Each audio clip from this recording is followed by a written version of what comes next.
Hello everyone, welcome back to the channel. Hope you are doing well and fine. And in today's video I'll be showing you how to sign in Minecraft Education Edition only way in 2025. So without wasting any time, let's just jump right on the video and make sure to watch this video till the end and follow the steps as well.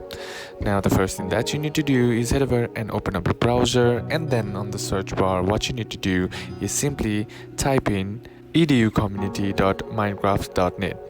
And now once you do that, you'll be redirected or directed to this sign into Minecraft education page.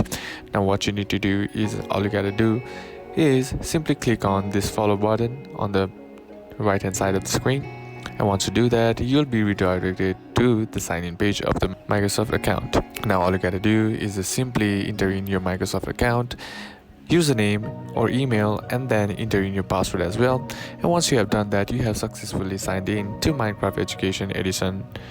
And that's basically how to do it. And that's it for today's video, guys. Hope this video was useful to you. Leave a like if you did, comment down below what the next video should be on, consider subbing to the channel. Thanks for watching. Bye bye.